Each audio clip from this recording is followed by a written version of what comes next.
If you're a business owner or high earner in the UK and you feel like no matter how much you earn, you're constantly being squeezed, this conversation is for you. Today, I'm speaking with a chartered accountant who helps people legally change their tax residency and structure their businesses internationally. He's originally from Wales in the UK, now lives in Vietnam, and has helped entrepreneurs, including myself, set things up properly outside of the UK. This isn't about hiding money or doing anything dodgy. It's about understanding your options, the rules, and how people legally create more freedom. So let's get into it. So Lewis, good to meet you. Nice to meet you. How are you? Yeah, I'm good, man. How are you doing? You're good, thank you. So explain to everyone where we are. We're in Bangkok, Thailand. Labua Hotel, the famous hangover hotel, 20-something floor. Yeah. What day is it? Wednesday or Thursday? It's Thursday today, yeah. Just enjoying the Bangkok sun. Excellent. And you've been here before, right? You lived here for 4 months? I lived here for 4 months, about a year and a half ago. Then I moved to Vietnam, which was meant to be a visa run, and I haven't left Vietnam since. So really? Yeah, I spent quite a lot of time here. Yeah. So obviously today is all about, explaining to the viewers how to successfully set up tax residency outside of the UK. Yeah. One of the things that you've helped me do recently is just that. So I just want to share kind of, your thoughts and feelings on why people are leaving the UK, what you specialise in, and just take it from there. Yeah, so to start, I specialise in international taxation. I work my way up in the corporate accounting firm in the UK, specialise in international tax, and like many of us, including yourself, I think you get to a point where you realise the UK is just not a place, not only for taxes and to grow wealth, but it's just an overall depressing place, in my opinion. Taxes is the main driver, most people leave, but there's so many other reasons as well, but obviously taxes being the main one. If you're doing relatively well for yourself, it doesn't make sense to be in the UK from a tax point of view, in my opinion, and that's why most people are leaving. People in their thousands are leaving. So, with that being said, at what income level do you think it's worth leaving the UK for tax purposes? I would say anything less than 100k a year, and you'll see some tax savings, but it's negligible. If you're making like 50, 60k and you only want to move overseas just to save tax, I'd probably say it's not really worth all the setup fees of relocating. But if you're earning like 100k ballpark, that is when you really should consider it. Okay. But like 50, 60k, yeah, you might see some tax savings, but is it worth the flights, the setup, and everything that comes with it? Yeah. To still save some money, but not massive amounts like you would if you're making, say, 6 figures. Yeah, sure. So what sort of numbers are we talking from a difference between a 60,000k earner or a 100k earner? Well, when you start earning over 100k, you start going into the additional rate tax bracket, so then you're paying 45% tax, whereas when you're earning 50k, you're in the middle rate, so you're only paying up to 40. And you're taxed on 60k, I don't know the numbers off the top of my head, but it's still a decent amount, but you can still be relatively tax efficient when you're making 50, 60k, because you can claim expenses and salary, dividends, pension contributions. But then when you're looking, up to the 6 figures, there's only so many tax planning tools you can do. And if you want to pull the money out, then you're going to have to pay tax on it. So what do you think the biggest lie is for UK business owners that they believe in tax? Biggest lie, hands down, and I see it every day. People come to me saying, can I just stay in the UK, set up a company in Dubai or Hong Kong, live in the UK and pay 0% tax? And it just doesn't work. If it works that way, everyone would be doing it. People seem to think they can just set up a company offshore, live in the UK and pay no tax, and it just simply doesn't work. There's anti-avoidance legislation and rules in place to stop exactly that. Otherwise, everyone would just live in the UK, set up a company overseas and then pay no tax. But you'd be surprised, so many people actually think you can do it. There's a lot of incorrect advice out there online. Yeah, that's a question that we're going to cover a little bit later. But personally, you've helped set me up in the UAE. There are some stipulations around how long I can spend in the UK. Yeah. That varies via different levels, depending on different criteria. That's right. Yeah. The criteria that I'm currently on means that I can only spend 90 days out of a 12-month period in the UK. If I go over that time, then I've got to start contributing to the UK tax. Well, if you go over the 90 days, you'll be a UK tax resident, and any planning that we do wouldn't matter, because as a UK tax resident, you're taxed on your worldwide income. Yeah. So we could set up a company up overseas, but if you're a UK tax resident, you're paying UK tax on it. So that's the key bit, and a lot of people have missed that out. Because there's lots of companies in Dubai who will just form the Dubai entity. It's like, that's fine, but then how does that work with the UK side of things, which a lot of people actually overlook. Yeah.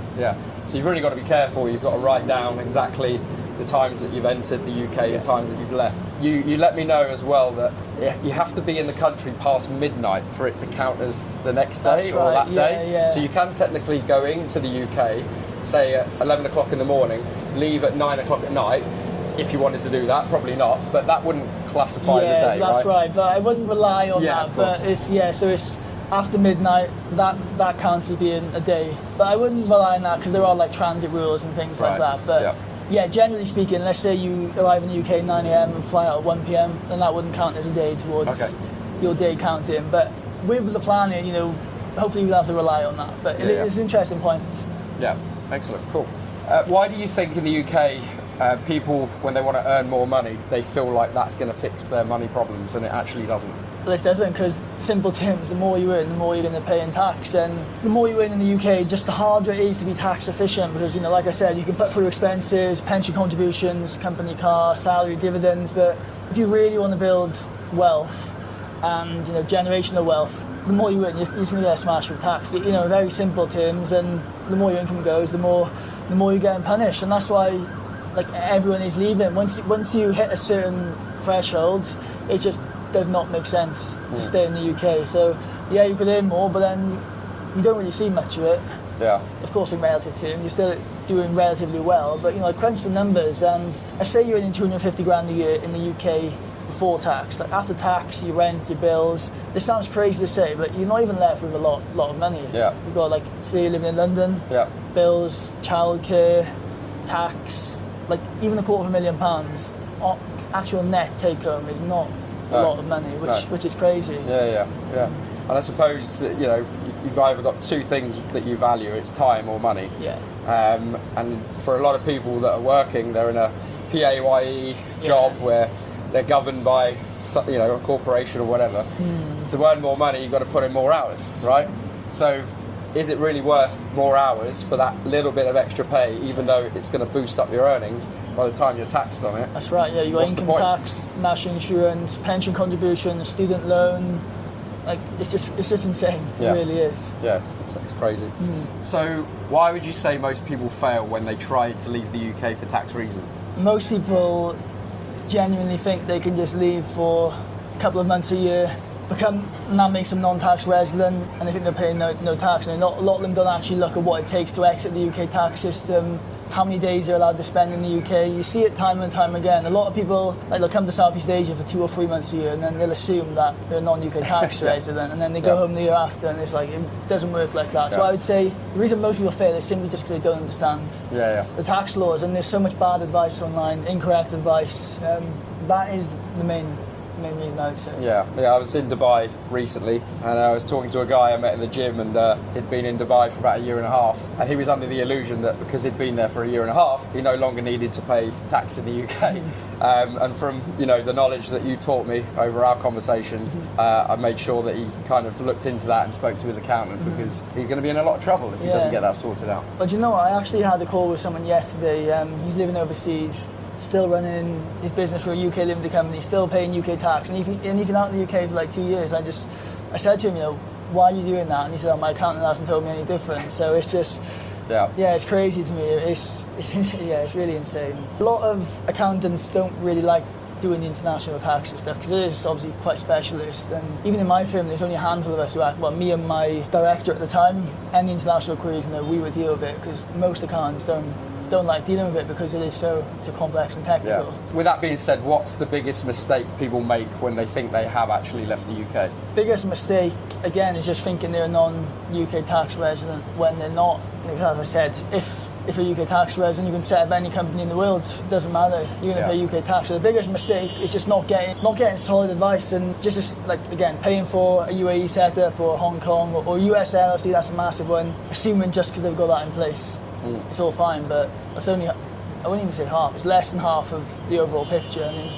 Quite a lot of planning you need to do it properly. Of course. Biggest mistake, just assuming it'll be okay. Yeah, assuming, never assume. And also, with the powers HMRC have, it's not worth assuming.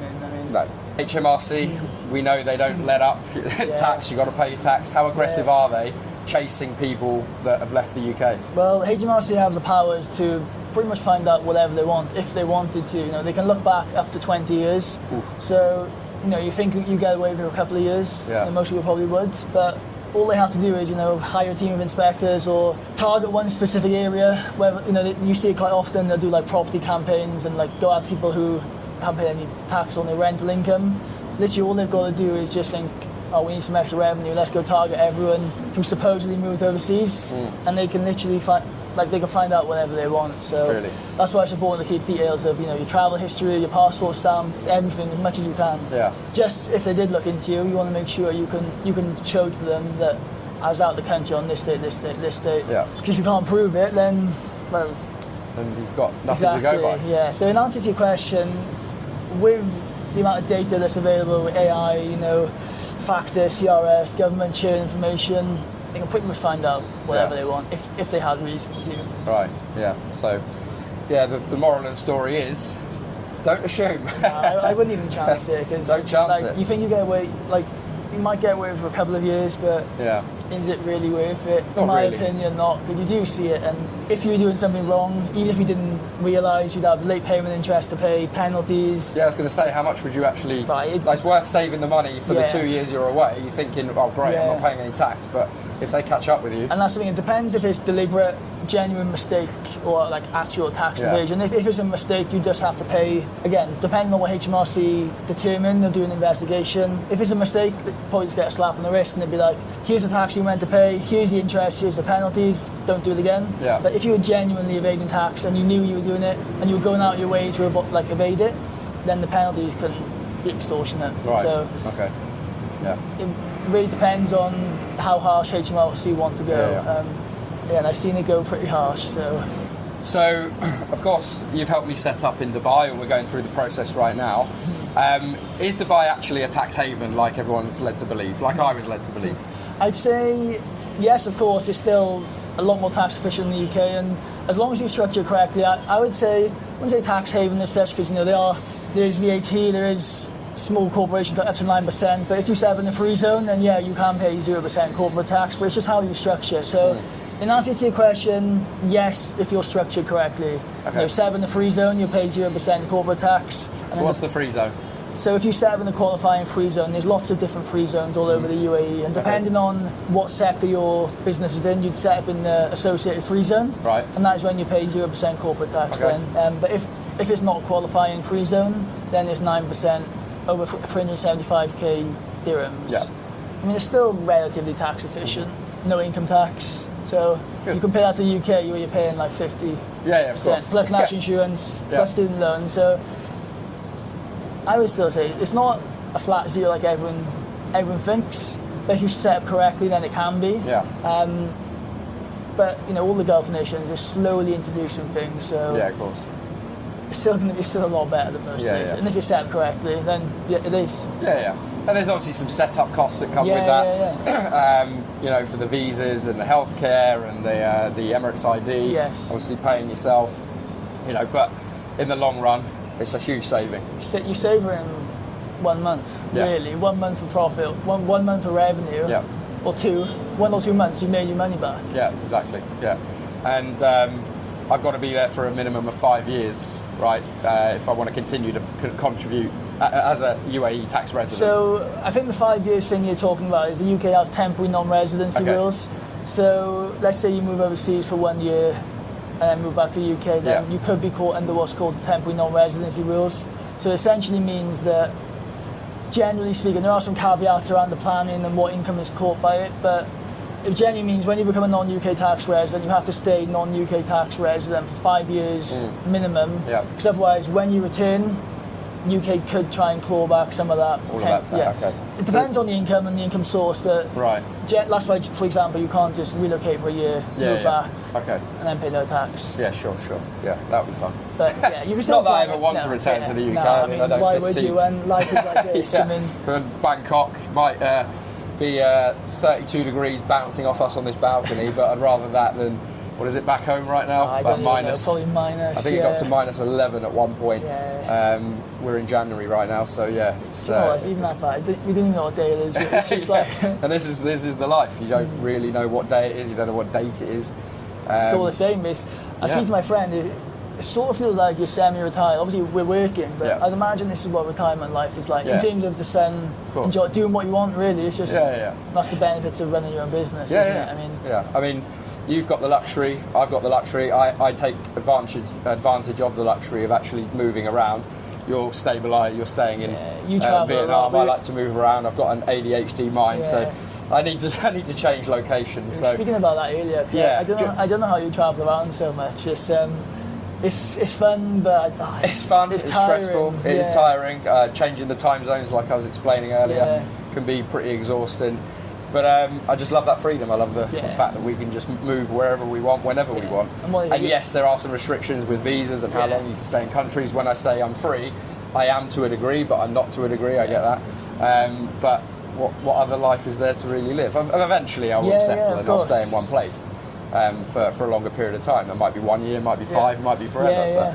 Because what is it, you're flying off to Koh Tao in a couple of days? Yeah, off to Koh Tao in a couple of days. I mean, even though you set me up in Dubai, it doesn't necessarily mean I have to stay in Dubai. I have to be there for a minimum of 3 months.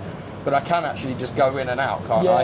And that would still contribute to me being a tax resident in the UAE. The main thing, sorry to interrupt, the main thing is just making sure you don't spend over your number of days in the UK. That is the key, which is you're not going to do. No, of course, definitely not. So the difference is, if I spend 1 day in the UAE or 3 months, is if I stay more than 3 months, then I've technically got a credit history. So if I wanted to return to the UK, I have the ability to buy something. You would have tax residency in the UAE, so you get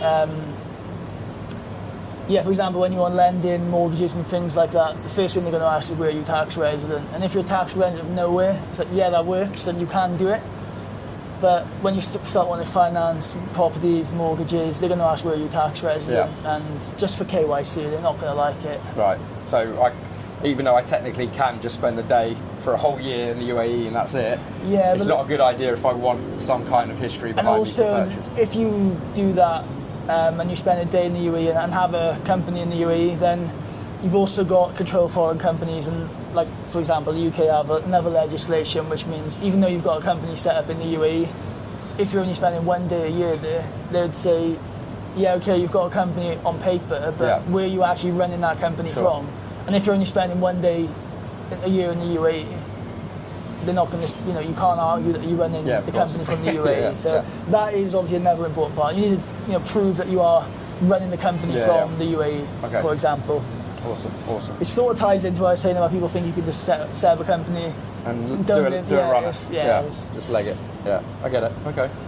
So you've got a social media channel. We'll obviously, put the handle on. You can go and follow Lewis, and if you're looking to move abroad. Why is following social media tax advice quite dangerous? I can speak about this for ages, but long story short, tax planning is different for everyone. So what works for you wouldn't work for me, and what works for me wouldn't work for you.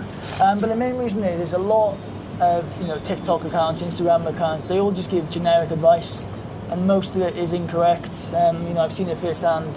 People have come to me saying, this is what this person has done for me. Like, relatively big on social media, but they're not actually qualified. They're just giving advice out, which is dangerous because it's not as regulated as it should be. You should get advice from an actual tax professional, chartered accountant, not just someone who posts a couple of TikToks or Instagram reels. But in answer to your question, why is it dangerous? Just because there's a couple of guys who are good at what they do and they're legit, but most people generally aren't. And if you get someone who's unqualified or unregulated giving you advice, when your authorities look into you and you've got someone, for example, most of them have not got professional indemnity insurance, so like your PI cover, they're not registered, they're not qualified, so you're essentially risking having an incorrect setup with someone who doesn't know what they're talking about. So why is it dangerous? It's because anyone can post a reel or a TikTok and people just believe it.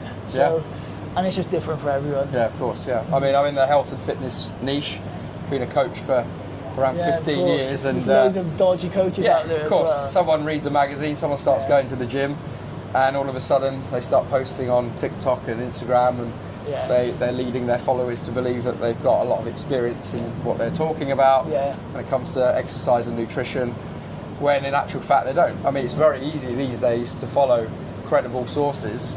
You know, you can copy someone word for word and create your video word for word, and it would come across like you've got some expertise and you know what you're talking about. So it's very easy, and it'd be easy in your niche and your space to do exactly the same thing. So it is dangerous. It is a dangerous world, social media. It's really not good, but I think a lot of these will get caught eventually. But for them, all they want is a quick setup fee. You know, they'll charge someone 5 or 10 grand to set them up in whatever, and they're gone. Then they're on to the next, and then that person is screwed, really. To be careful, I said. But it happens all the time. It's not good. It's really not good, actually. No. Make sure you do your due diligence. And there's some real good guys out there. You know, I follow a couple doing similar things which are good, but most of them are not good. I mean, I say do your due diligence. I didn't actually do too much on you. I saw a YouTube video of you being of a guy walking around your apartment talking about your life in Da Nang in Vietnam, and I'd been in Da Nang, Vietnam about 4 months prior, so I was just interested to see what another person's point of view was of living there full term. I was there for about a month. I loved it. It was one of my favourite places that I travelled last year. But I get a good sense of when I know someone's talking crap and when someone's actually legit in what they're saying. And then I reached out to you pretty much just off the basis of that video. I remember that. And we had a conversation on Skype or Zoom. And I just said to you, look, you don't need to pitch me, you don't need to sell me anything, just tell me how much it costs.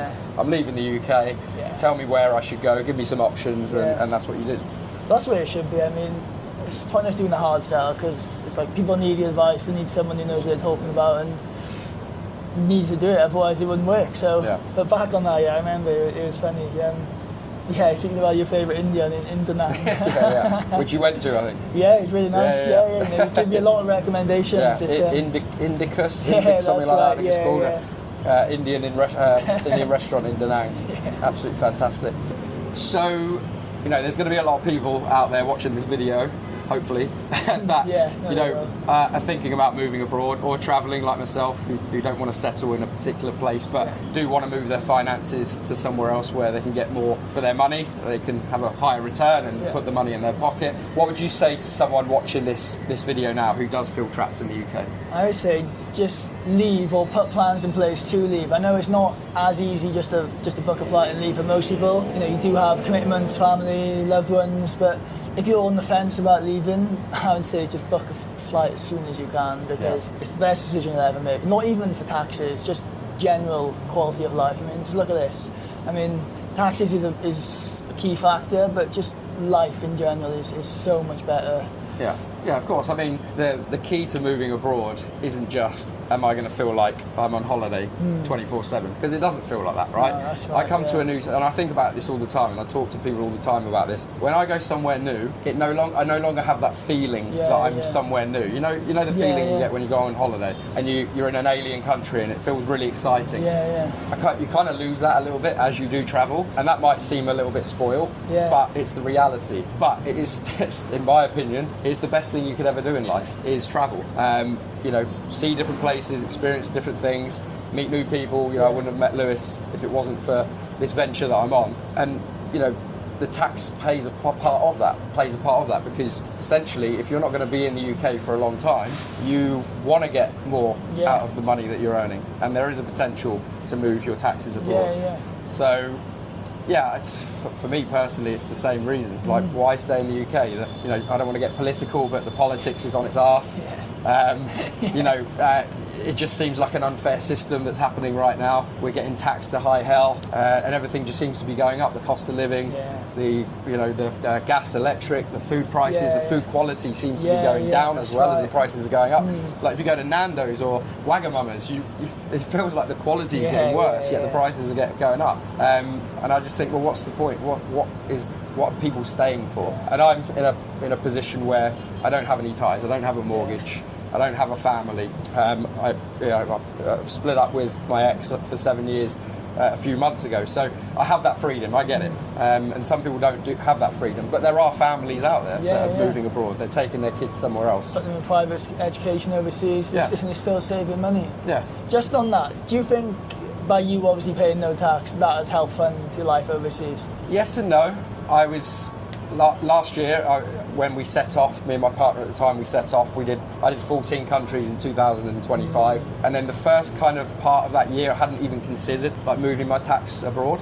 So I was technically still paying tax in the UK, right. even though I know you're trying to claw it back at the moment, and so I'm not paying that. But it wasn't even a thought, and I was earning £3,500–4,000 a month at that point, and I was getting by. Like for two of us, I would pay around Southeast Asia anywhere between £2,000 and £2,500 a month for everything. That's flights, internal flights, all your travel.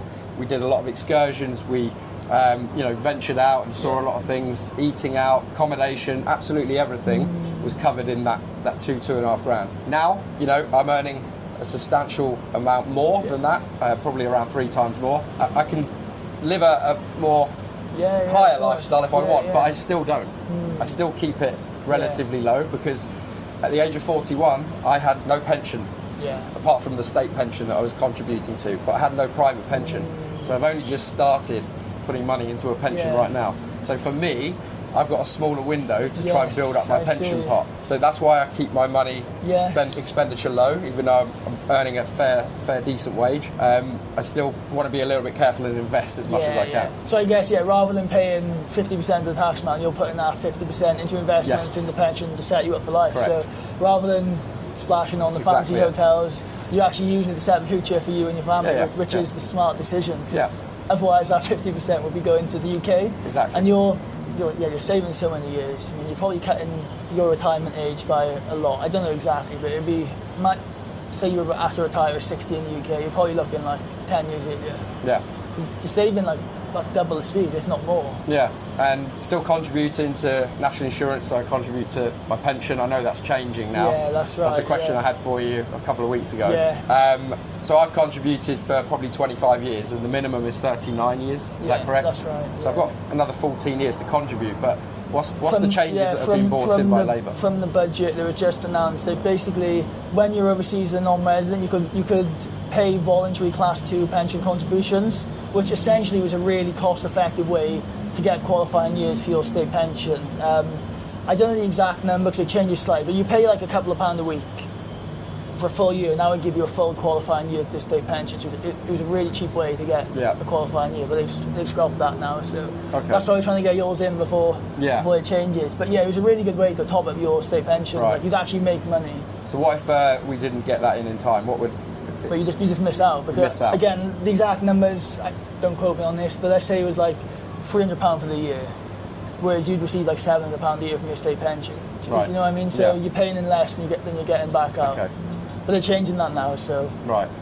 So can you contribute still or not? You can, but then you have to do it through Class 3 and it's more expensive. So you have to figure out, is it actually worth it then? Right. Yeah, because if you're putting in the same to what you're going to get back out. Yeah. Whereas with the just Class put it in the 2, bank. exactly, or put it into an investment and save it. But with the Class 2, like you'd make like 3x or whatever. Don't quote me on that. But you know what I mean? It actually makes sense to do it.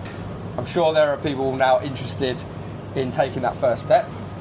If you're not, what's wrong with you? Because surely from what we're saying, it should be a wake-up call.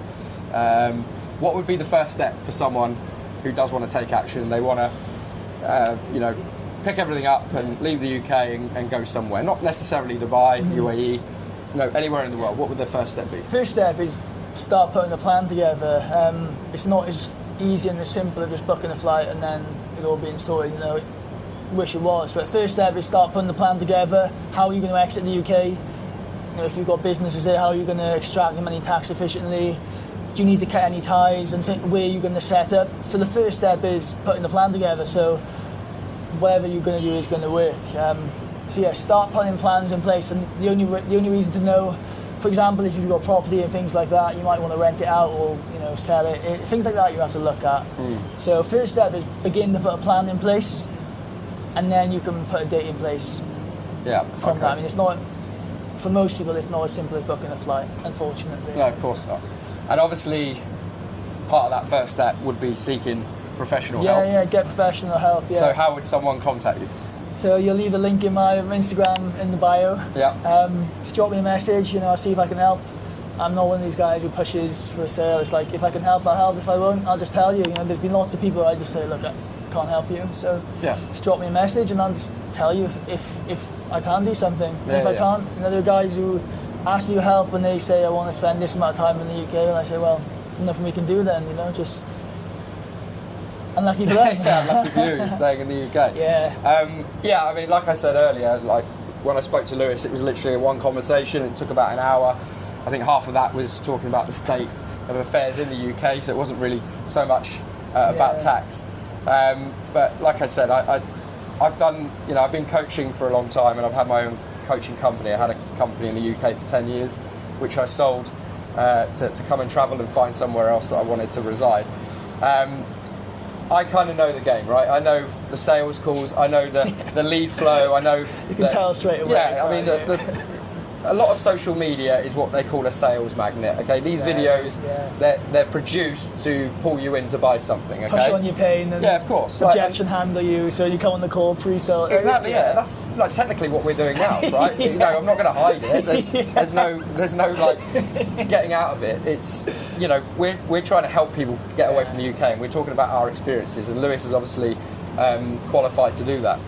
So when I got onto the call, I didn't feel like he was trying to pitch me. I've been on many calls with business coaches, health coaches that help you build your business to 5, 10k a month, whatever it is. And you just know when you're going to get on the call that there's a pitch involved, there's a sales flow involved. I've done sales myself. That's how I built my business. And I didn't feel that with you at all. It was just a normal conversation, and that's why I said to you at the end, look, this is the easiest sell you've ever going to do, because I don't care what it costs. Let's not really talk about that. You said you told me what the down payment was, just the initial upfront payment, and I paid it straight away. And that's what I like. I don't want to be pushed. No. I don't want to be led down a garden path.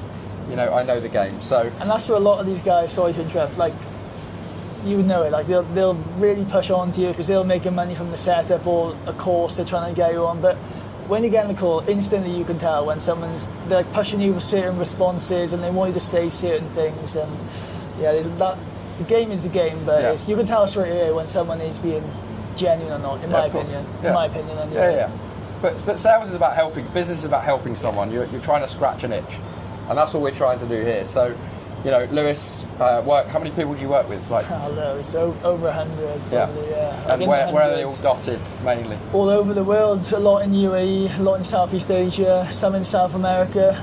Yeah. But mainly Southeast Asia and UAE. Most of the people. Yeah. I'd say 90%. Yeah. I obviously got my UK clients, but that's just standard UK accountancy. Can't do anything about that.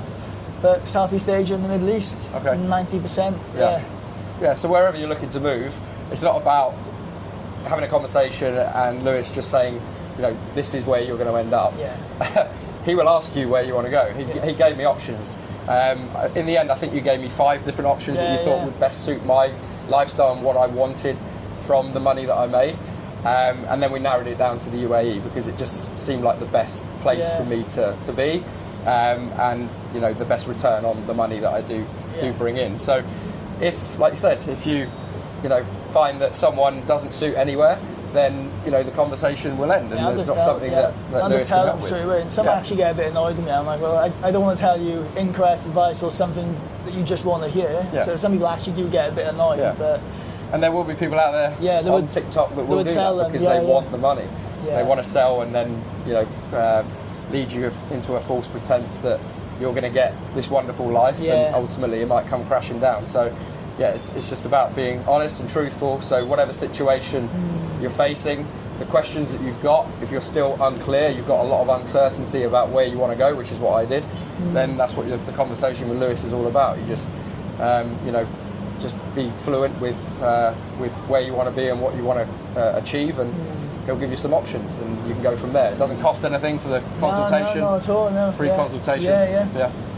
So there you go. Simple. Hopefully you could be in Bangkok, in the Bangkok skyline, in the next one. I'm just glad it's not March, April when it's the height of summer, because it's crazy. I think this that we're filming now would have lasted about 2 minutes. Yeah. It's pretty hot now. It's actually not bad. The reason I've got these on is Bangkok, because I can't see anything. Yeah.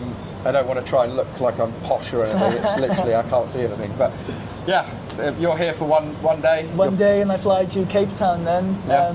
Just come to see you really, because you Yeah. said you were here, so I thought, why not? And that's the life that we live. Yeah. We can just decide on a whim to do something. Fly to Bangkok for a day. You were going to go from Vietnam straight to Cape Town? Vietnam to Doha to Cape Town. Okay. So instead of Vietnam, Bangkok, Doha, Yeah. Cape Town. So I decided Bangkok. Yeah, because I was here in Thailand for 3 weeks. I said, well, why don't you stop in Bangkok for a day and we'll meet up? Because this is the first time we've met. So that's the lifestyle that you could potentially be living. If you're a nomad, a coach, an online coach, if you've got an online business, whatever it is, even a brick and mortar business, there might be an opportunity still. Yeah, it's a bit more difficult, but you can do some planning with brick and mortar. But yeah, it's a bit more difficult. But you can still plan around it, subject to the planning. Yeah. Mainly, online or remote freedom. That is ideal. Brick and mortar can be done, but then you start playing around with some really complicated tax bits. Yeah, of course. Like obviously, people like me and you, it's perfect for. Yeah, excellent. Okay. Well, that's it. I really appreciate your time. Thank you very much. My hand's probably really sweaty. Yeah, mine. But yeah, like I said, if you are interested in finding more about the potential of what can be your life moving forward, then please reach out to Lewis and he'll send you a link and you can book in for a free consult. What time is it now? That's not right. It's not right. It's a fake watch from Bangkok Market. 4:45. It's 4:45. We're probably going to go and have a beer on the Chao Phraya River and chew the fat. And and then we're just going to enjoy the rest of our day. Yeah. So thanks for joining, everyone. Take care. Thank you.